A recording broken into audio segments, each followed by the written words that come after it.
Bonjour, welcome to Strug-Free Cocktails. Where I struggle, so you don't have to. That's my attempt at a Creole accent. I just sound like an old man.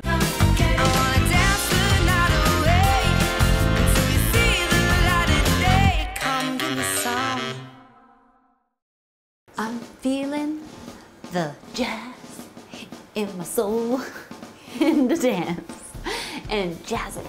Today we're making a Sazerac. Sazerac.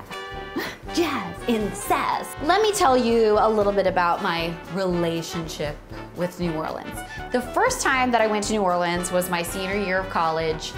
I didn't get the culinary experience that I wanted to get. I wanted to try lots of food and drink, and when you go during Mardi Gras, like, that's not what's gonna happen. I had a bunch of Bloody Marys and then had to miss one of the parades because I was having indigestion.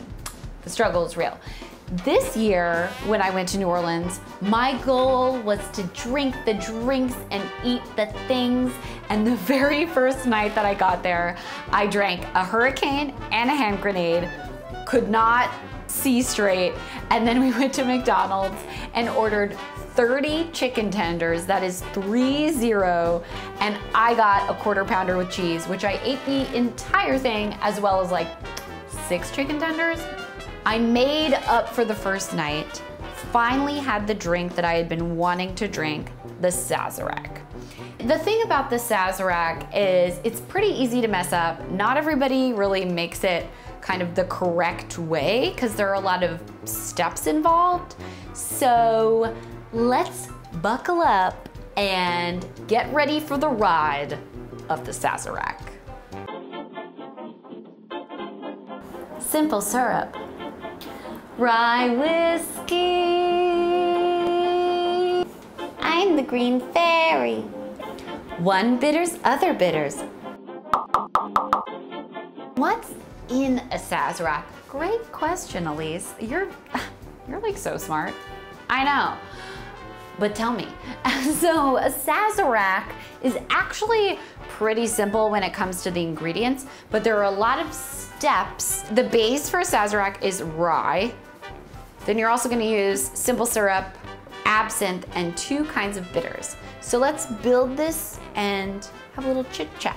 So the first thing that you need to do is ice down your glass. Pick a rocks glass that's like cute and pretty, a single rocks glass, because this drink comes neat in a rocks glass, so you wanna kinda like zhuzh it up a little. If you have crushed ice or anything like that, that works best. 2 ounces of rye. Originally, this cocktail had cognac, but then it turned into being a rye-based drink over time. And then we're gonna do a fat quarter of simple syrup. It's more like a third, so it's not a ½ ounce, it's not a quarter of an ounce, it's right in between there. Okay. And then next is the bitters. What are bitters? People wonder that all the time. Bitters, the best way to explain it is that they're like herbs that are infused into alcohol that's super concentrated. Originally, 2 dashes of Angostura Bitters. Originally, they were used as medicine and they kind of settle your stomach. Then we're gonna use Creole bitters. Peychauds is usually what they're called. They're, I can't count and talk about them at the same time.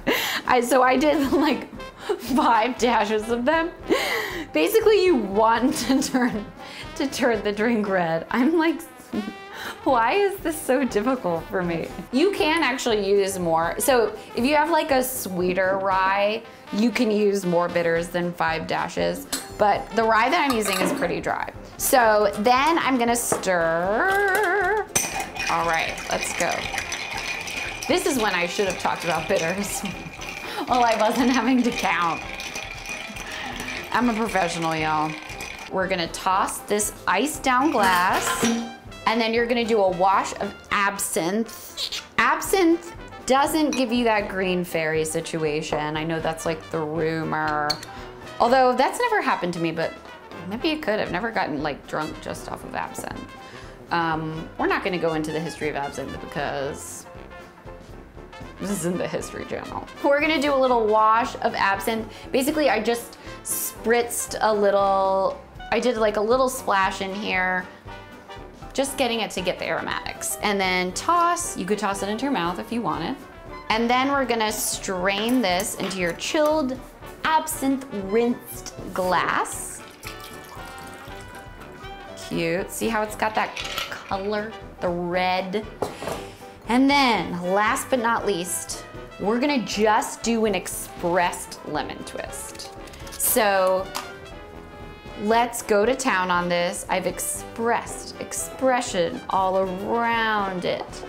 But we're gonna toss it because it looks silly just kind of like floating in there, and you really only need this for the aromatic experience. So you can see how like a lot of this drink has to do with just like this little thing and that little thing. So it can be easy to make it too sweet, to not get the aromatics in there, because like I smell like the absinthe and the lemon, so it smells really refreshing. But then when you drink it, this one's good. Just like commenting on myself. But then when you drink it, it tastes super boozy, a little bitter, just that hint of refreshing sweetness. Think of it sort of like an old-fashioned with like some little tweaks and twerks and turns. So I'm gonna go enjoy just a little bit of jazz, just some light jazz in New Orleans. What are you waiting for? Have a strug-free day. Go make yourself a Sazerac. Boo-ba-doo-ba-ba-ba-ba-boo-ba. Go make yourself a Sazerac. Boo-ba.